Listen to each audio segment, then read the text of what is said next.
Bonjour à toutes et à tous, merci d'être connectés avec nous ce matin, merci aussi à ceux qui sont présents dans la salle. Au 1er janvier 2022, Emmanuel Macron sera le chef de l'Europe pour 4 mois au moins, 6 s'il est réélu, et afin justement de préparer la présidence française de l'Union européenne, le réseau des CCI organise jusqu'à dimanche la semaine européenne.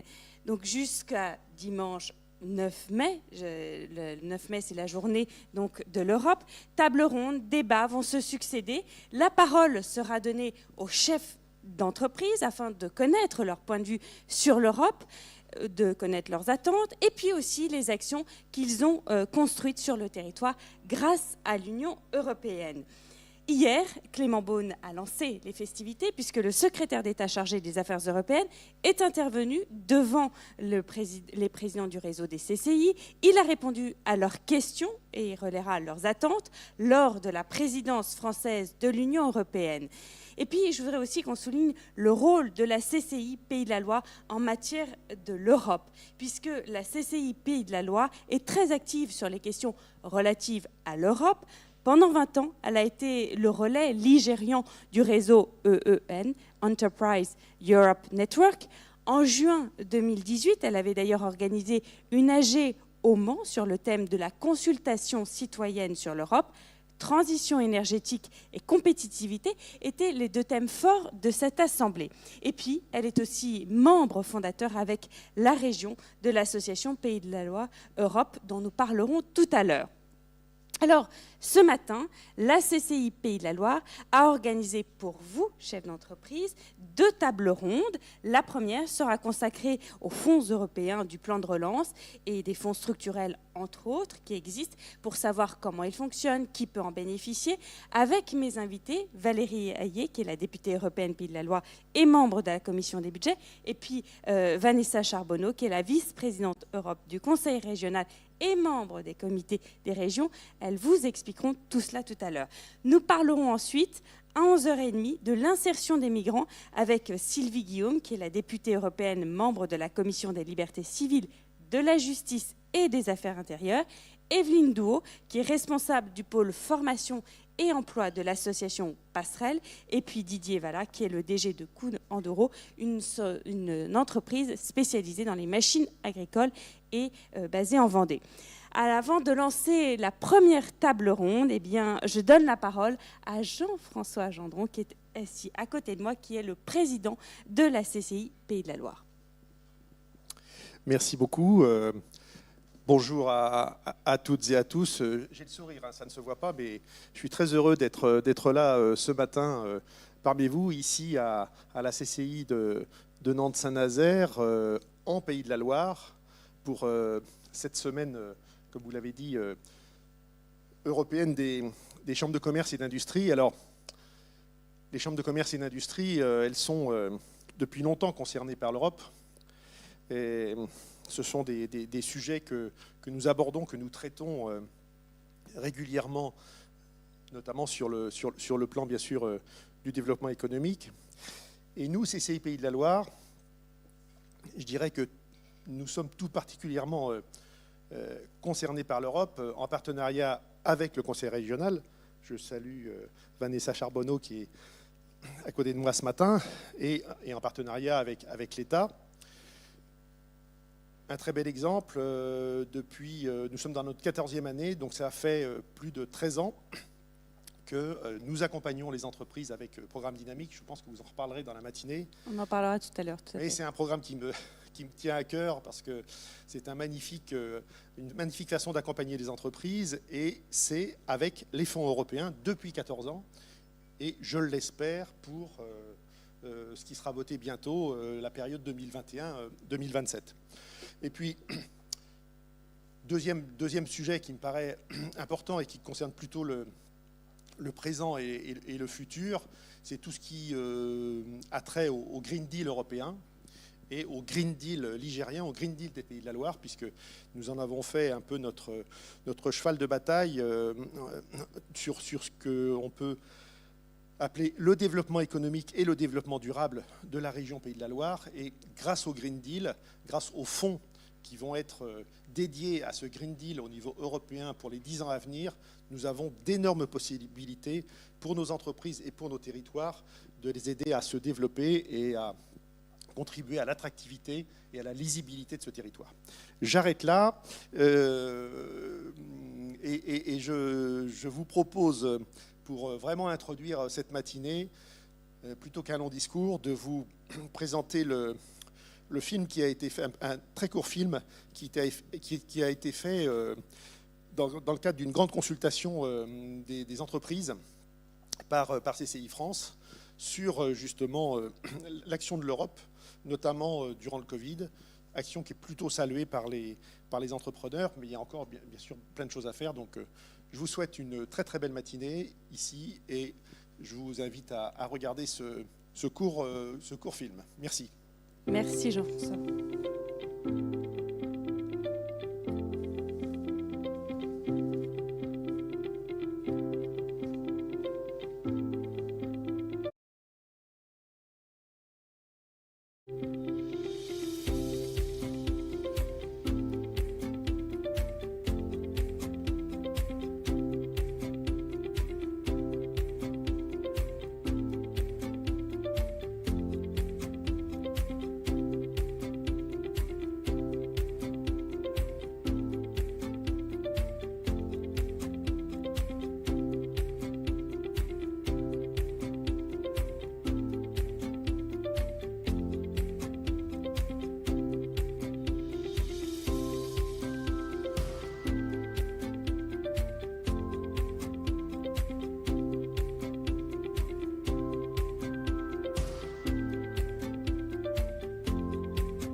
Le 21 janvier 2020, rappelez-vous, les chefs d'État et de gouvernement européens s'étaient mis d'accord sur un plan de relance exceptionnel, 750 milliards d'euros. Intitulé Next Generation EU, ce plan est destiné à surmonter la crise du Covid-19 que nous traversons tous. Alors, pour l'heure, plusieurs étapes politiques, administratives doivent encore être franchies avant que les États membres puissent bénéficier de ces fonds. La France, elle, devrait toucher 40 milliards d'euros. 10% de cette somme devrait être versée en septembre prochain, soit 5 milliards d'euros. Cette somme s'intègre et alimente le plan France Relance qui s'articule autour de 3 piliers, transition écologique, compétitivité et innovation, et puis cohésion sociale et territoriale. Je voudrais ce matin que l'on parle de ces 40 milliards d'euros. Comment et où vont-ils passer ces 40 milliards d'euros? Vont-ils être distribués à l'État, aux régions, aux entreprises? Qui peut en bénéficier? Est-ce que ce sont des TPE, des PME, des ETI? Quels sont les secteurs d'activité? Eh bien, pour répondre et vous expliquer tout cela, j'ai deux invités avec moi. D'abord, Vanessa Charbonneau, présente ici sur scène. Bonjour Vanessa. Bonjour. Vous êtes la vice-présidente de la région des Pays de la Loire, en charge des affaires européennes et membre du comité des régions, et puis Valérie Hayé, qui est députée européenne Pays de la Loire et membre de la commission des budgets, qui est en duplex avec nous ce matin. Bonjour Valérie Hayé. Enchantée. Alors, vous allez nous éclairer donc, sur ces questions. D'abord, je voudrais qu'on s'attarde justement sur ce plan de relance exceptionnel par son montant, 750 milliards d'euros, je le disais tout à l'heure, et puis historique parce que c'est la première fois que les 27 signent ensemble un plan commun. Valérie Hayé, vous qui avez été dans les négociations, puisque vous faites partie de la commission des budgets, comment est-il né ce plan de relance? Quelle est sa genèse? Est-ce que vous pouvez nous raconter tout cela?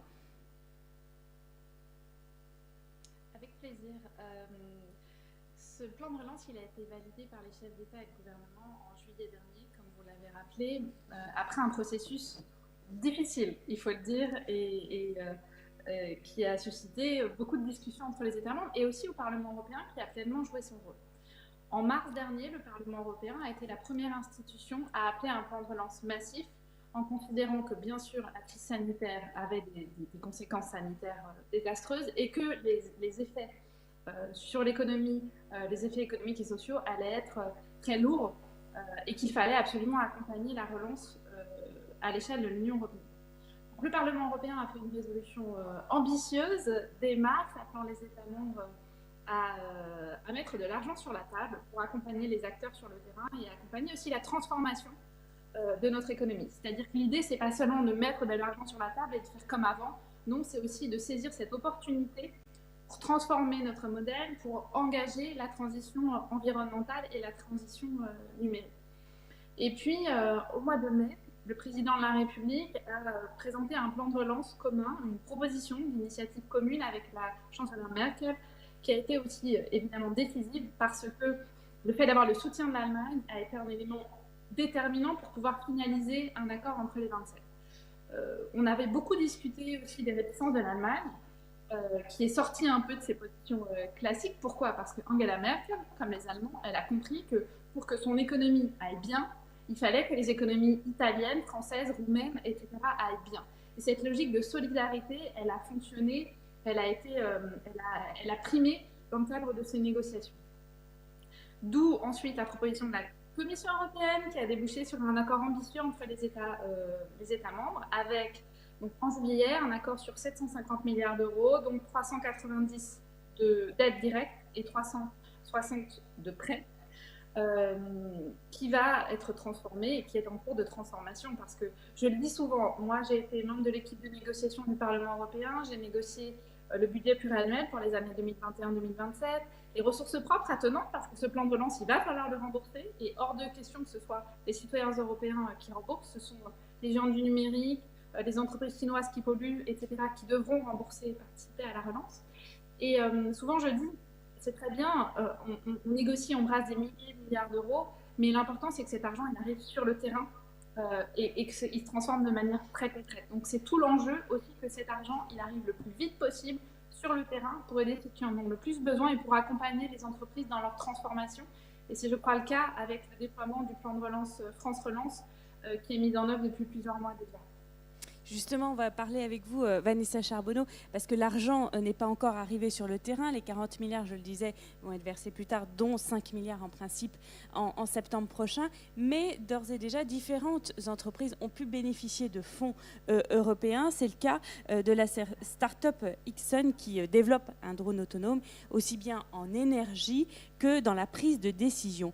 Est-ce que vous pouvez nous expliquer quels fonds a bénéficié Ixon, tout cela, Vanessa Charbonneau?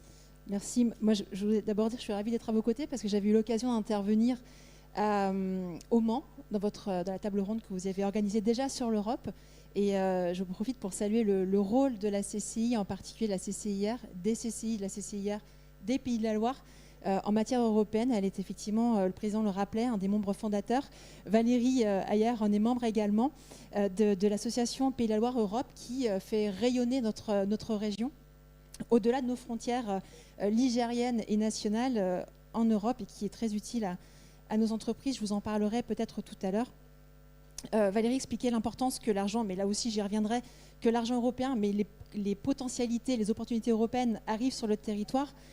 C'est ce à quoi s'emploie la région avec ses partenaires de façon très régulière. Et vous évoquiez des projets qui ont été accompagnés. Alors je vais faire un petit, là on ne parle pas du plan de relance, même si elles pourront en bénéficier, mais peut-être citer un exemple qui est celui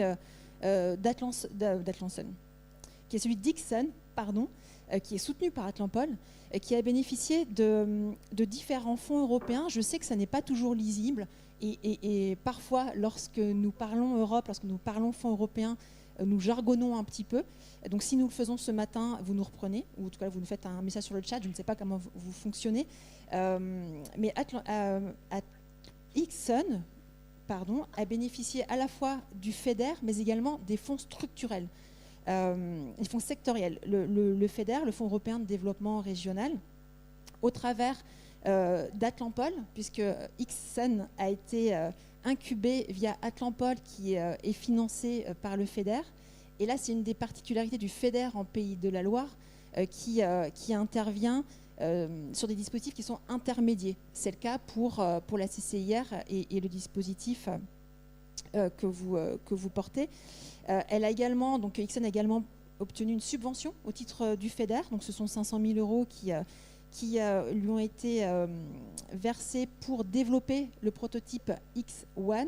Alors vous êtes, la plupart de ceux qui sont ici sont ligériens, donc connaissent ou ont vu l'appareil. C'est un drone qui devrait, ou je ne sais pas s'il l'a déjà fait, mais battre, je crois qu'il l'a fait, j'ai vu un message sur les réseaux sociaux. Il a été fait, oui. Voilà, battre le record du monde d'autonomie en vol, 14 jours en continu et en toute autonomie. Et c'est un projet qui est très intéressant, évidemment, en soi, mais qui intéresse beaucoup de secteurs stratégiques très divers, tels que pour la surveillance notamment des réseaux de tout type, et on sait combien c'est important.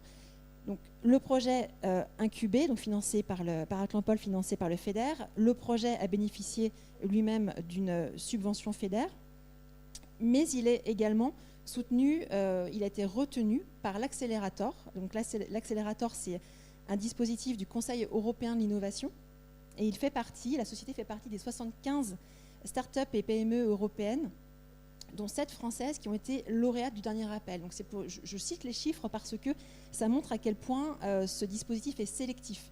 Je reviendrai tout à l'heure sur le FEDER et la façon dont on peut vous accompagner, mais le FEDER ici a été en quelque sorte, que ce seront à peu près 2 à 3 millions d'euros que l'accélérateur permettra, qui seront levés par Ixen dans le cadre de l'accélérateur.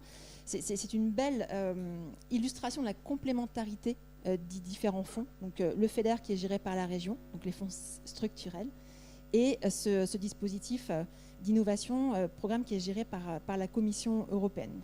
Donc ça veut dire que les entreprises peuvent bénéficier de différents fonds. Tout à fait. D'accord. Tout à fait. Il y a un autre exemple que vous vouliez souligner aussi ce matin, c'est Gulliver, qui est une entreprise basée à Nantes et qui a un projet de santé porté par Atlampol, biothérapie, là encore Atlampol. Pourquoi ce projet vous interpelle ce matin, Vanessa Charbonneau? J'évoquais tout à l'heure, donc Gulliver, c'est un projet, c'est la mise au point d'un biomédicament pour les insuffisances hépatiques sévères et qui pourrait être une alternative aux greffes du foie. On a beaucoup de choses très exemplaires et très pointues qui se développent sur notre territoire. Gulliver en fait partie, parce qu'aujourd'hui, aucun produit similaire n'existe au monde et son développement est vraiment très spécifique. Je voulais en parler parce que donc, il y a là aussi l'incubation chez Atlampol financée par le FEDER, une subvention au projet, donc 400 000 euros de FEDER, donc dans le cadre qui a financé différents types. Alors, je ne vais pas rentrer dans les détails, je ne suis pas sûre qu'on ait le temps, mais c'est financé des ressources humaines, c'est financé pour Ixen, c'était financé des investissements matériels et immatériels. Là, il s'agissait de recruter, de consolider des emplois de chercheurs et de recruter une thèse, en l'occurrence pour développer le projet. Je voulais en parler parce que autant le premier projet, donc le financement FEDER a permis d'aller vers un autre dispositif, donc les fonds sectoriels gérés par la Commission européenne. Là, le projet devrait aller obtenir des subventions dans le cadre du plan de relance français. Et donc simplement, c'est pour souligner que les fonds européens gérés localement peuvent servir de tremplin au projet vers le national ou vers l'Union européenne. Sur le plan justement de relance, Valérie Hayé, est-ce que vous aussi, vous avez des exemples à témoigner ce matin pour les chefs d'entreprise qui nous écoutent? Oui, bien sûr. Il y a de nombreux exemples. Et en tant que députée européenne, pour moi, c'est important de rester ancré dans le territoire et d'aller visiter aussi des entreprises, des acteurs qui bénéficient de fonds européens.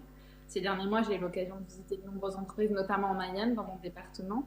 Je pense à, par exemple, Bell, que je n'ai pas encore rencontré, mais je sais que Bell a bénéficié de fonds pour son site d'Evron pour la mise en place d'une chaufferie bois. J'ai visité l'entreprise Cela qui a bénéficié de fonds européens importants également. Vendredi dernier, j'étais chez Système B qui produit des machines pour les artisans coupés, qui a bénéficié aussi de fonds issus de France Relance. Donc ça, c'est du très concret pour accompagner la modernisation des outils de production, pour accompagner les filières stratégiques, et ça irrigue de l'ensemble du territoire, bien entendu. Et comment les entreprises peuvent bénéficier de ces fonds? À qui elles doivent s'adresser? Est-ce que c'est le sous-préfet, c'est ça, de relance? Alors, à l'échelle nationale, il y a des sous-préfets, des sous-préfets à la relance, pas dans tous les départements. En Pays de la Loire, on a un sous-préfet à la relance, une sous-préfète à la relance en Mayenne et également en Loire-Atlantique. Et les entreprises peuvent évidemment se diriger vers eux pour obtenir des informations sur quels sont leurs projets, quels appels à projets ou quels guichets ils peuvent solliciter pour bénéficier des aides au titre du plan de relance. Je sais aussi que la sous-préfète à la relance en Mayenne est allée chercher des entreprises et des structures, notamment les abattoirs par exemple. Donc il y a aussi une démarche proactive de la part de l'État pour faire connaissance, pour faire porter à connaissance ces fonds qui existent. Et chaque acteur joue son rôle. Je ne doute pas aussi que la CCI joue pleinement son rôle pour assurer ce porter à connaissance. Est-ce que ces entreprises, c'est n'importe quel secteur finalement d'activité qui peuvent en bénéficier, ou est-ce qu'elles doivent répondre? Parce que la France, pour pouvoir bénéficier de ce plan de relance, s'est engagée sur différentes réformes, je l'ai dit tout à l'heure, sur 3 piliers. Est-ce que ça doit justement répondre à ces 3 piliers pour pouvoir bénéficier? Comment ça se passe réellement? Les conditionnalités qui ont été négociées au niveau européen, en fait, il y a 3 conditionnalités vraiment dures. C'est avec des chiffres ou sur des conditionnalités importantes. C'est le respect de ce qu'on appelle l'état de droit. Ça paraît évident, mais ça m'a mis en le disant et en le négociant, parce qu'on a quelques problèmes dans certains États membres à ce sujet. C'est une conditionnalité verte, c'est-à-dire atteindre au moins 37% des fonds financés doivent être dédiés à des dépenses en matière environnementale et 20% dédiés au numérique.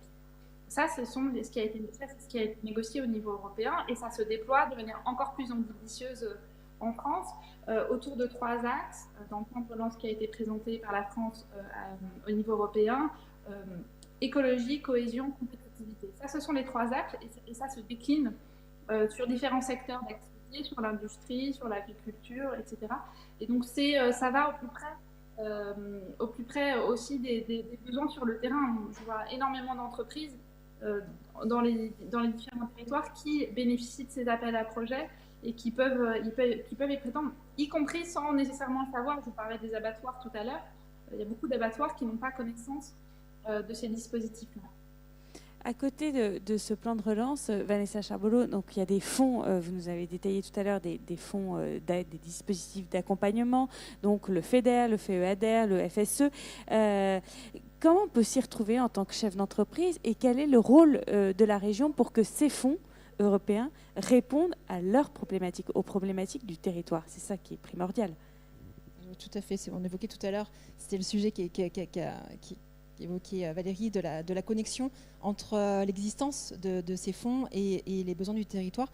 Si vous permettez juste un petit comeback sur les sujets, il y a effectivement le plan de relance, la réponse à la crise, et parmi les dispositifs qui ont été mis en place et soutenus par le FEDER, j'ai omis de citer à titre de réponse et de relance, il intervient sur les deux volets. Le fonds de garantie qui est opéré par la BPI, que nous avons mis en place, également soutenu par le FEDER. S'agissant de la relance et du comment on peut bénéficier des 10 fonds, Valérie hier a évoqué les préfets, les services de l'État. Effectivement, il y a une cellule qui se réunit très fréquemment entre le préfet de région, la présidente et leurs services pour pouvoir définir là où, en fait, très concrètement, l'idée, je vais revenir sur votre question et sur comment on peut accompagner, mais l'objectif de tous, et c'est l'objectif que nous sommes fixés depuis le début, et particulièrement en ce moment pour répondre à la crise et à la relance, c'est d'accompagner les porteurs de projets pour qu'ils n'aient pas, eux, à définir quels fonds ils vont chercher, mais que nous puissions leur apporter une réponse, c'est-à-dire de trouver qui des fonds de l'État, du plan de relance de France Relance ou du plan de relance national, européen ou des fonds régionaux, est le mieux à même d'intervenir. Pour répondre concrètement à votre question, Nous avons, donc il y a différents fonds, je pourrais vous les préciser, FEDER, FSE, FEADER, FEAMP. Le FEADER, le Fonds européen agricole et développement rural, et notamment celui qui a pu accompagner des entreprises de l'agroalimentaire comme Campbell, LDC ou d'autres, pour parler des entreprises sartoises, que j'ai juste omis de préciser que j'étais sartoise. Donc effectivement, j'ai un petit prisme sartois. Valérie Ayer a évoqué la Mayenne, donc j'évoquerai la Sarthe, avec ce Belle qui était à la fois sur la Sarthe, à Sablé et en Mayenne.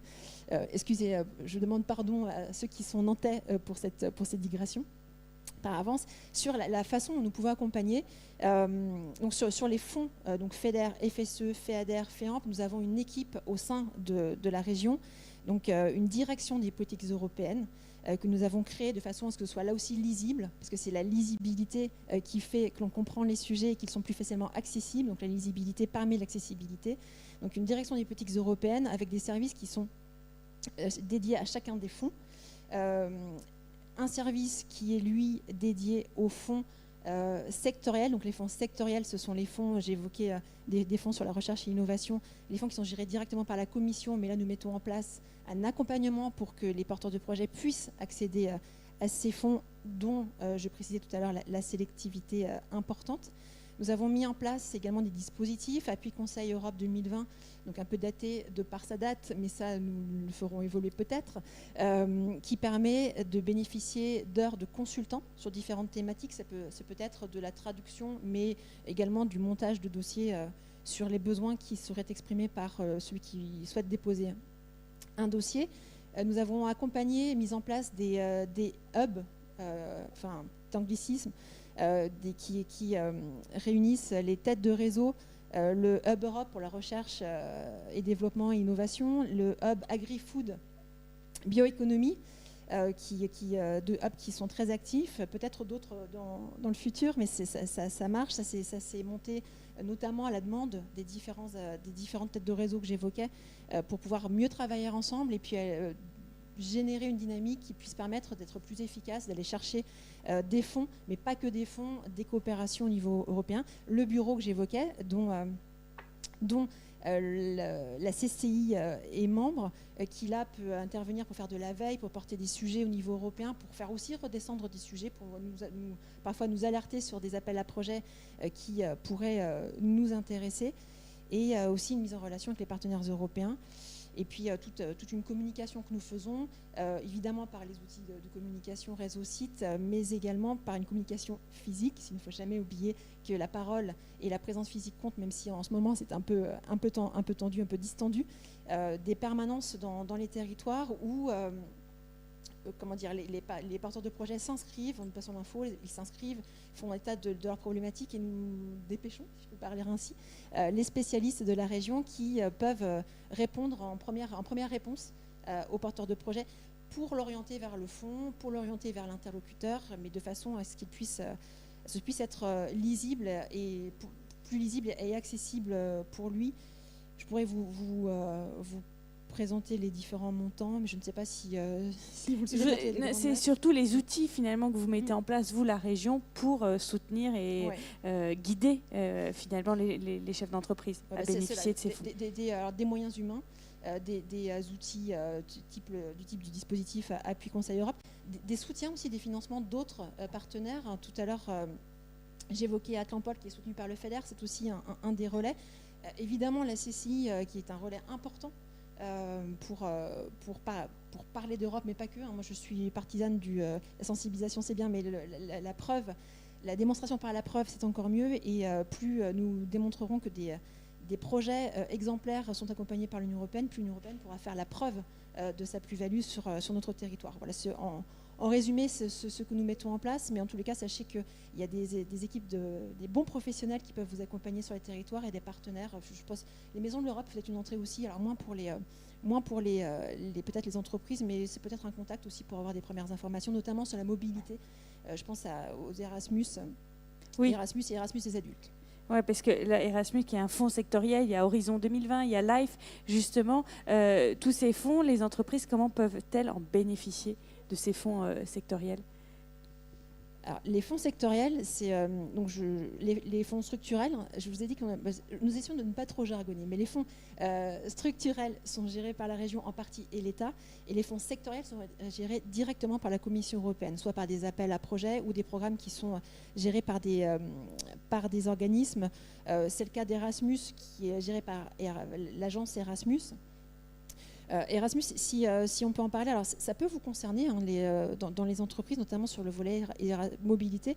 Erasmus des adultes aussi, qui est très intéressant. On a aussi des spécialistes sur le territoire. Je crois qu'il y a un très bon spécialiste en Mayenne qui pourrait aussi vous renseigner. Nous avons fait des journées d'information sur ce sujet. Pour guider et accompagner. Tout à fait.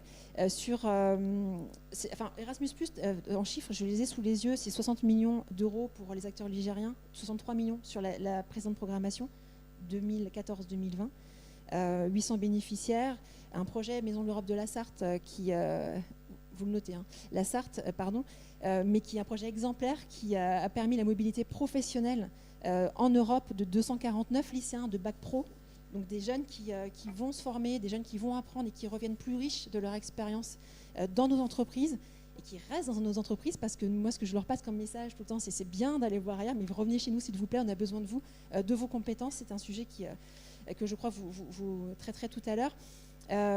Sur l'innovation, peut-être un point Horizon 2020 qui devient Horizon Europe. Nous avons fait 2 séminaires, 2 journées d'information le mois passé sur cette thématique-là avec 200 personnes virtuellement présentes, mais présentes à la réunion qui s'est tenue la semaine dernière, ce qui montre une certaine appétence aussi du territoire sur ces sujets-là. Pour la précédente programmation, donc 2014-2020, c'est 86 millions d'euros qui ont bénéficié aux acteurs ligériens, avec 314 participations, dont celle d'Ixon que j'évoquais tout à l'heure. Et pour la prochaine programmation, 2021-2027, qui commence, le programme a été abondé. Et pour la région des Pays de la Loire, ce sont 95,5 milliards. Non, au niveau européen, ce sont 95,5 milliards. Je m'y perds. Il y a beaucoup de chiffres, effectivement. Alors 95 milliards pour la région des Pays de la Loire, j'en serais heureuse, mais ce n'est pas le cas. Donc au niveau européen, donc, qui seront mobilisés pour la recherche et le développement. Et j'en parle parce que c'est le programme de recherche et innovation le plus important au niveau international. On ne le dit pas souvent, mais c'est la réalité.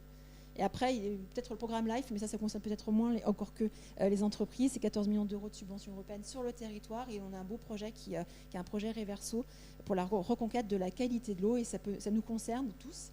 Et ça concerne notamment, je pense, aux agroalimentaires sur l'eau. Voilà, très rapidement brossé. Donc ces fonds européens répondent bien aux problématiques du territoire, quoi. C'est ça aussi que les chefs d'entreprise doivent entendre ce matin. C'est l'intérêt, si je peux me permettre, c'est l'intérêt aussi d'avoir des acteurs locaux qui les portent, qui accompagnent. C'est que nous pouvons connecter de façon plus étroite. C'est notamment aussi l'intérêt d'avoir des partenaires tels que la CCIR pour nous accompagner dans leur mise en œuvre. C'est d'être au plus près, de répondre au plus près des acteurs à ces besoins. Et sur les moyens, je ne vais pas le répéter, mais c'est ce que j'évoquais tout à l'heure, des services qui sont là, des partenaires qui sont accompagnés et des dispositifs qui sont mis en place. Merci Vanessa Charbonneau pour toutes ces explications. Valérie, je voudrais qu'on parle maintenant de REACT-EU. C'est une aide d'urgence donc, qui a été mise en place et en plus de ce plan de relance. Pourquoi justement a-t-il été mis en place? À quoi va servir l'argent de REACT-EU? Alors, ce qui a présidé au moment de la mise en place de REACT-EU, qui a été d'ailleurs proposé par la Commission européenne en complément et dans le cadre du plan de relance, c'est de faire le lien en fait entre le budget pluriannuel qu'on négociait pour les années 2021-2027 avec les fonds européens et le plan de relance. En partant du constat que les fonds structurels sont les éléments de la cohésion et sont des outils extrêmement importants à l'échelle de l'Union européenne pour assurer cette cohésion entre les territoires. Les outils, ils existent déjà.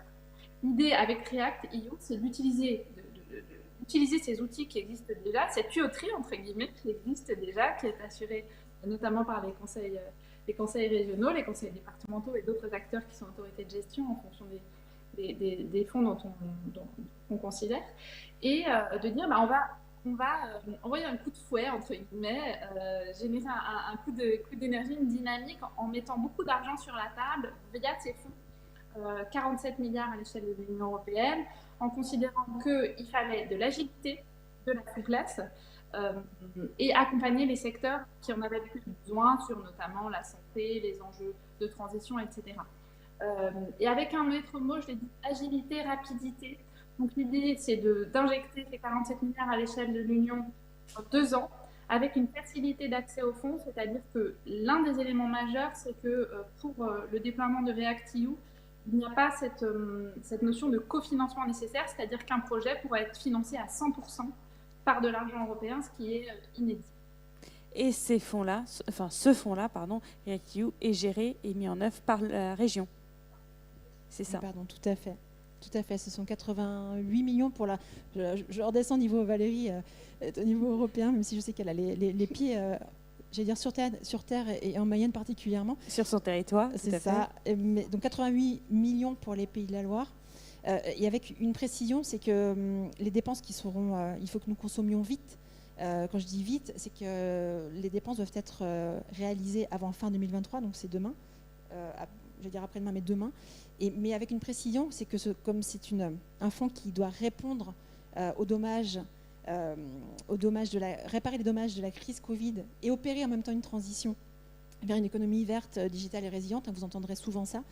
Les dépenses qui sont éligibles sont celles qui ont été réalisées à partir du 1er février 2020. Donc c'est important parce que il ne faut pas s'empêcher de demander effectivement ce fonds-là si les dépenses ont été engagées avant sa sortie, son ouverture, une ouverture de guichet, si je peux parler ainsi, que nous espérons ouvrir début juin. On n'est pas limité, comme c'est le cas pour la programmation 21-27, par l'adoption du budget qui est en cheminement, on va dire. On va en parler après. Voilà.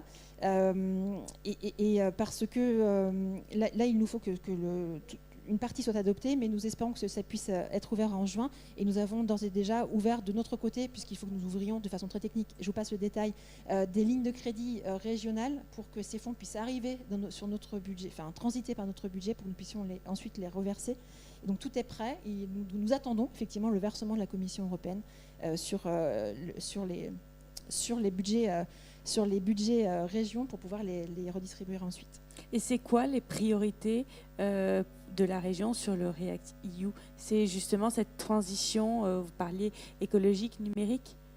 Oui, tout à fait. Donc effectivement, les priorités sont celles qui sont de REACT-EU, du fond du plan de relance, parce qu'on a toujours ces 3 priorités qui sont affichées, et notamment le soutien aux entreprises innovantes dans le terme de la transition énergétique, de la santé, du numérique, mais aussi les entreprises à fort potentiel d'emploi. Parce que ça c'est une priorité, en tout cas que nous avons nous affiché dans le programme, parce que nous avons aussi dû écrire un programme. Nos équipes sont très très très sollicitées en ce moment pour la définition de la future programmation, mais aussi pour la mise en œuvre de tous ces plans de relance, plans d'intervention, et notamment le fonds de transition juste, qui est un autre volet qu'on n'a pas évoqué, peut-être pour nous l'évoquer. On évoquera tout à l'heure. Je voudrais aussi évoquer le Green Deal avec vous, Valérie. Quel est l'objectif? Parce qu'il y a le plan de relance, donc il y a le REACT-EU, et puis ce Green Deal, c'est 250 milliards en plus qui sont destinés à la lutte contre le réchauffement climatique. Quels sont les défis du Green Deal? Quel est son objectif? Alors, le pacte vert, il a été annoncé par la présidente de la Commission européenne avant la crise. Et bien sûr, la crise a des conséquences dramatiques d'un point de vue économique, social, sanitaire, qui sont évidentes, mais c'est aussi des opportunités, parce que je pense qu'on pourra déployer plus vite les dispositifs permettant d'accompagner la transition environnementale. Donc, le Green Deal, le pacte vert, c'est un paquet qui va être présenté en juin prochain par la Commission européenne, avec 50 projets de réforme qui vont permettre de changer, vraiment d'accompagner, d'entrer dans la transition environnementale et d'accompagner l'ensemble des secteurs des activités pour entrer dans cette transition environnementale. On a différents éléments sur la table. Le mécanisme d'ajustement carbone aux frontières, par exemple, en est un. L'accompagnement des secteurs à la transition environnementale. Le fonds de transition juste aussi, c'est un élément, même s'il a été négocié et qu'il est finalisé avant le paquet du Green Deal qui sera présenté au mois de juin. Voilà, donc l'idée, c'est d'avoir un ensemble de politiques publiques européennes qui soient déployées dans les territoires pour accompagner les acteurs et mettre en œuvre le Green Deal et entrer dans cette ère de la transition environnementale qui est absolument nécessaire. Et vous avez tous entendu parler des négociations qui ont été finalisées il y a 10 jours au niveau européen avec un objectif de baisser les émissions de gaz à effet de serre d'ici à de moins 55% d'ici à 2030. Donc ça doit se concrétiser de manière très, très concrète et très ambitieuse dans les politiques publiques qu'on déploie. Je voudrais, pour terminer, parler du programme. On va reparler du fonds de transition tout à l'heure et puis de la présence et l'importance de la CCI. Mais sur les programmes 2021-2027 qui sont validés, enfin pas complètement, les budgets, certains sont déjà validés, d'autres sont dans l'approbation européenne. Sur ces fonds structurels, justement, Valérie Charbonneau, cela en est où ? Alors, sur les fonds, vous savez qu'on se retrouve souvent, enfin nous nous retrouvions physiquement souvent dans des réunions avec Valérie Ayer et moi Vanessa Charbonneau, et je note qu'à force de nous croiser, finalement ça devient Valérie Charbonneau. C'était une plaisanterie. Et je serais ravie de revoir Valérie. C'est vrai que, je me répète, hein, les conditions font que nous croisons beaucoup moins souvent. Sur le programme 2021-2027, donc il s'agit d'écrire les priorités pour la prochaine programmation. Donc, je rappelle, 2014-2020, on fonctionne par séquence de 7 ans. Valérie Ayer évoquait le budget. Donc les fonds européens qui sont dédiés à la mise en œuvre des politiques européennes définis dans le cadre du budget, donc s'inscrivent dans ces temporalités-là. Donc 2021-2027, nous avons défini le canevas général avec le menu, dans le cadre du menu plutôt, qui a été écrit par la Commission européenne et les parlementaires, les États, les parlementaires et la Commission européenne. Là, tout le monde dit, dans le cadre du trilogue, si je peux être plus clair. Et donc nous avons concerté et nous arrivons aujourd'hui à une proposition donc, qui a été définie en lien avec les différents acteurs locaux, sur laquelle nous sommes en négociation informelle avec la Commission européenne, puisque la Commission européenne c'est un programme 2021-2027, donc qui a priori commence en janvier 2021. Nous étions mis en mesure de pouvoir commencer dès janvier 2021, mais nous l'avons évoqué, il ne nous a pas échappé que les négociations sur le budget, pour de multiples raisons, ont été un peu plus longues que prévu. Il y a des élections, il y a des échanges qui font que, aujourd'hui encore, nous discutons, l'accord est intervenu, c'est une bonne chose, mais il faut aujourd'hui qu'il soit approuvé par les États. Et donc, la Commission ne commencera pas la négociation officielle avant que le budget soit adopté. Donc, on imagine dans le fin juin. Je regarde Valérie Ayer qui me corrigera si je dis des bêtises, c'est la spécialiste du budget européen, et nous pourrons négocier. Le fait de négocier de façon informelle nous permet d'avancer en temps masqué et d'être prêts. Si nous n'avions qu'à régler quelques points de détail au mois de juin, nous pourrons par conséquent mettre en œuvre voilà, beaucoup plus facilement, ce qui n'a pas toujours été le cas, et ce qui, dans la présente programmation, mais c'est la première fois que la région mettait en place, donc en 2013-2014, ce temps-là n'avait pas été pris et la programmation a commencé très tardivement. Donc là, nous aurons un peu de retard, mais qui est dû à l'environnement que j'évoquais.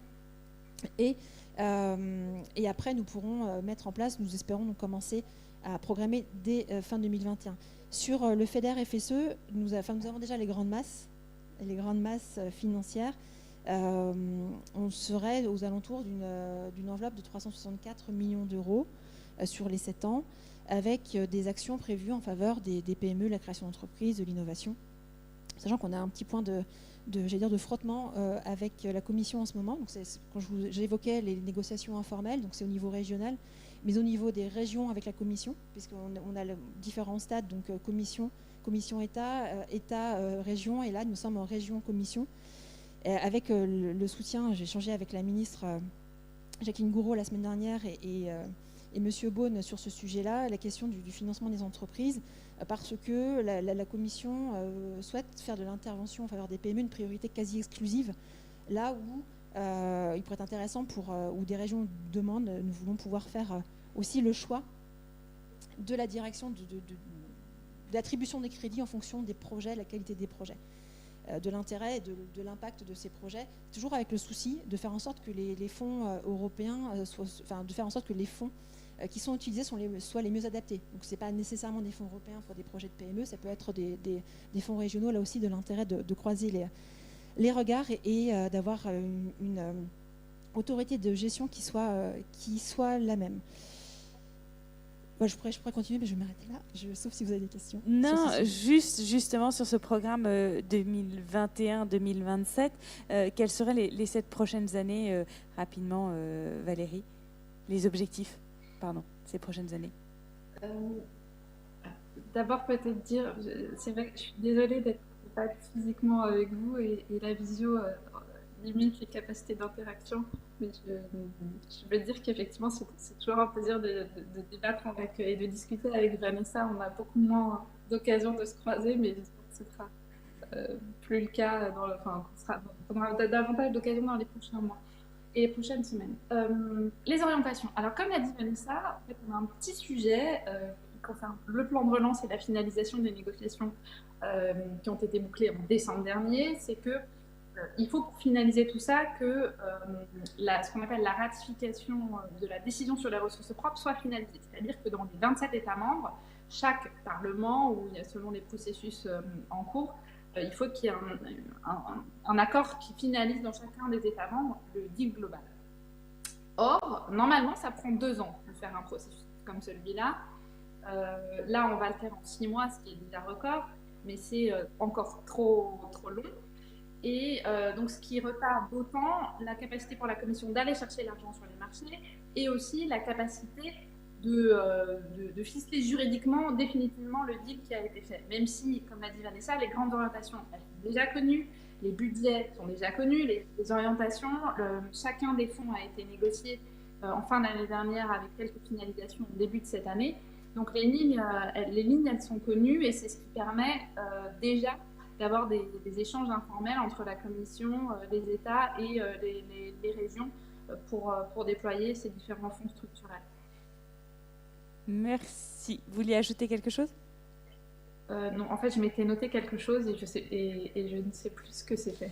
On va regarder justement une vidéo sur Dynamique Plus et puis vous pourrez revenir avec ce dont vous vouliez nous parler. Je voudrais, pour terminer, donc, parler de Dynamique Plus, qui est un dispositif qui est cofinancé par des fonds européens, par la région, et permet à des entreprises donc, de percevoir des fonds européens.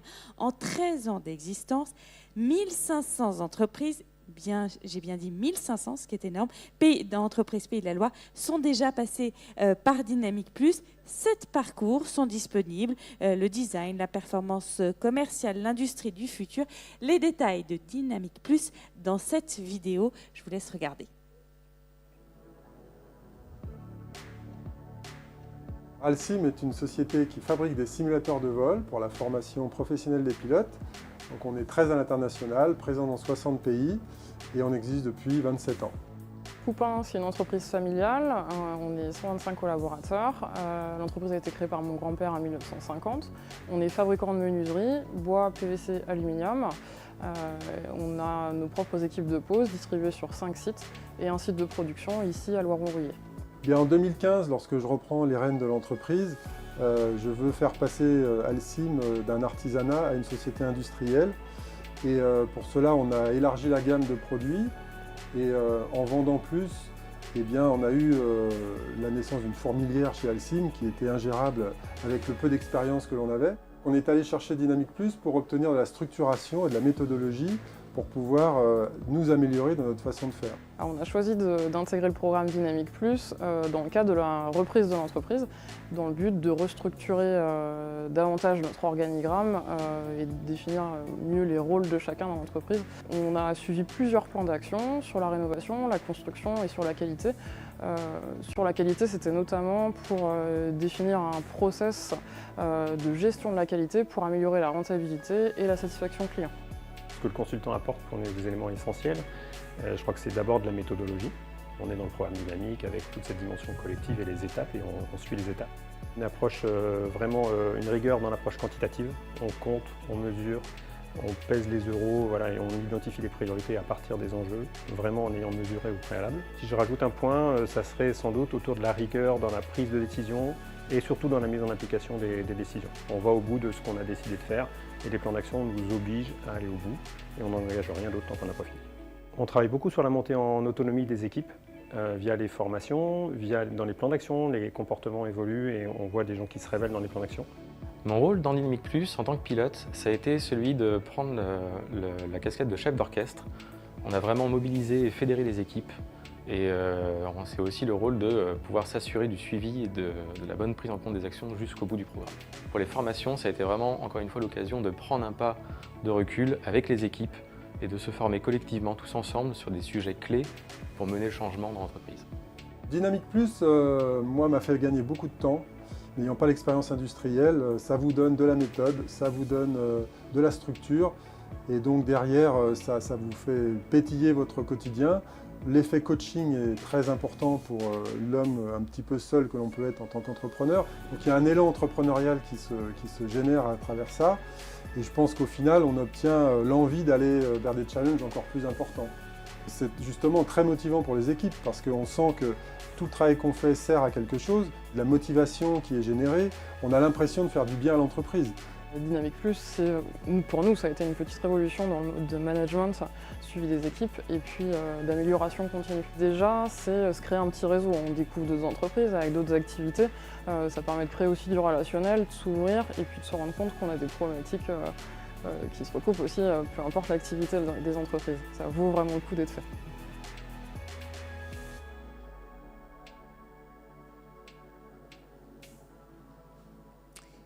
Voilà une vidéo donc, qui présentait le dispositif Dynamic Plus mis en place par les CCI Pays de la Loire.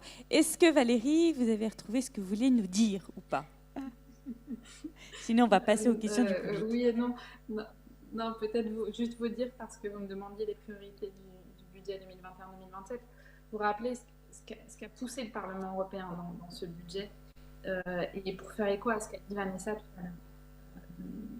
Dans le cadre de ces négociations, le Parlement européen a des exigences très fortes sur combien d'argent on met sur la table, combien d'argent on dédie au climat et combien d'argent on rajoute par rapport à la négociation qui avait eu entre les chefs d'État et le gouvernement sur des priorités qui étaient extrêmement importantes pour nous. Parmi ces priorités et ces choix qu'on a faits, il y avait la recherche, Horizon Europe, il y avait Erasmus, il y avait la culture aussi pour faire face aussi notamment aux difficultés particulières dans le cadre de la crise.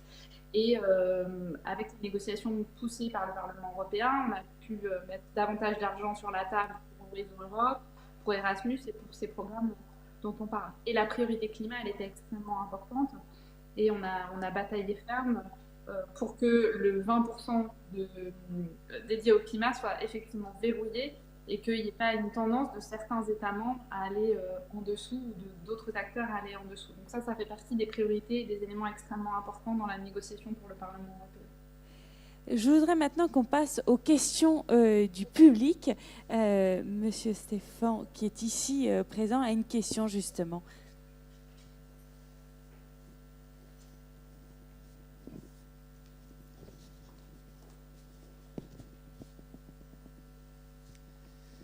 Bonjour à tous, Laurent Stéphane, donc je suis dirigeant d'une société nantaise qui s'appelle Formode Technologies, qui travaille beaucoup à l'international, en Europe, partout dans le monde. J'avais une question avant d'arriver que j'avais un peu préparée pour vous parce que le contenu de ce que vous venez de dire m'en a inspiré d'autres, mais c'est pas grave, je me limiterai à ma première question. Voilà, déjà merci pour présenter ce que vous avez présenté, parce que c'est très intéressant pour nous, pour les entreprises. Si j'ai bien compris, dans le plan que vous présentez, les aides vont être fléchées autour du développement, de la transformation environnementale, numérique, plus cohésion sociale, parfait. Ce qui pose certainement le plus de problèmes aux entreprises, aux PME, aux ETI, que d'une certaine manière j'en présente pour en faire partie, c'est la partie environnementale. Alors, pas tellement parce qu'on n'a pas envie de le faire, mais aussi parce que comme vous savez, les lignes directrices, ou en tout cas les doctrines, ne sont pas forcément bien établies aujourd'hui. Et les entreprises ne sont pas toutes en capacité n'ont pas forcément mis de plan en place, parce que démarrer une démarche comme ça du jour au lendemain, c'est extrêmement complexe. Et quand on le fait, moi je l'ai fait, j'ai démarré ça il y a 4 ans. Donc je peux vous dire qu'on est passé à peu près par toutes les couleurs pour essayer de finir au vert quand même. Mais on a commencé tout vert au début parce qu'on comprenait vraiment pas grand-chose à ce qu'on faisait. Et ce que j'aurais envie de vous poser comme question, c'est justement, je sais que la Commission européenne, enfin l'Europe est en train de travailler sur des lignes directrices, sur un aspect réglementaire aussi, qui n'est pas prêt, puisque les juristes sont au travail, si j'ai bien compris. Mais est-ce que pendant ce temps, et toutes les actions qu'on va mener, et les plans que vous mettez en œuvre pour nous aider, est-ce que les actions que vous vont engager, malgré tout, pourront être dans le cadre de réglementations qu'on nous inspire, ou en clair, va-t-on inspirer les réglementations, ou va-t-on entamer des actions qui pourraient être finalement contraires aux réglementations qui se mettront en place entre tous les États membres à la fin? Qui veut répondre entre Vanessa Charbonneau et Valérie Ayer? Il ne reste que 4 minutes, je précise, donc rapidement. Pas répondre complètement à votre question, mais dans l'inspiration des textes, c'est aussi ça, ce qu'on veut faire, c'est faire la connexion entre le local et l'européen. Et nous, enfin, il nous est arrivé sur certaines thématiques d'alerter directement les parlementaires européens. Je montre l'écran pour ceux qui regardent sur le site. Exactement, Valérie. Et donc les parlementaires européens, et où nous sommes toujours souvent en visio avec la Commission européenne pour porter des projets spécifiques. Si vous avez une thématique particulière, exemplaire ou un problème, n'hésitez pas à venir vers nous, vers la CCI, vers vos têtes de réseau, vers la région, même pour qu'on puisse la prendre en compte, la relayer et voir ce que l'on peut faire. Si c'est exemplaire, qu'on puisse pousser, si c'est un problème, qu'on puisse le résoudre. Valérie, est-ce que vous vouliez ajouter quelque chose justement sur la question de Monsieur Stéphane? Non, je confirme ce qu'a dit Vanessa. C'est extrêmement important d'avoir ces allers-retours. Et le rôle du Bureau Europe, Pays de la Loire Europe est absolument fondamental aussi pour faire remonter ces points-là. Je suis à votre disposition également, donc n'hésitez pas. Et en amont des négociations qui vont avoir lieu dans le cadre du paquet de Green Deal, c'est très important qu'on puisse échanger sur quelles sont les contraintes pour vous, quelles sont les priorités, comment on peut les adapter. Donc les interactions sont absolument nécessaires. Je ne doute pas qu'on continuera à les avoir. Et j'en profite pour vous dire que je crois que j'ai dit 20% tout à l'heure pour le budget, j'étais sur le numérique, mais c'est 30% du budget dédié au climat.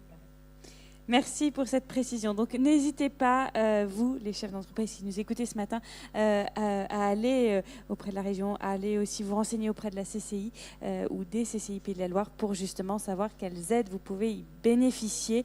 Merci à toutes les deux d'avoir été présentes virtuellement ou en présentiel, de nous avoir expliqué tous ces fonds et tout ce plan de relance. Je vous invite à vous rendre sur le site entreprisepaysdelaloire.fr justement pour avoir davantage d'informations. Ce site est piloté par la CCIR avec le soutien de l'État, de la région et d'autres acteurs locaux comme les banques, comme les experts comptables.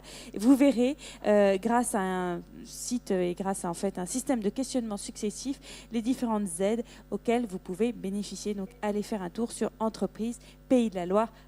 Ça s'affiche sur votre écran. Merci à tous. Cette première table ronde s'achève et nous entamons dans quelques instants une deuxième table consacrée aux réfugiés et au recrutement.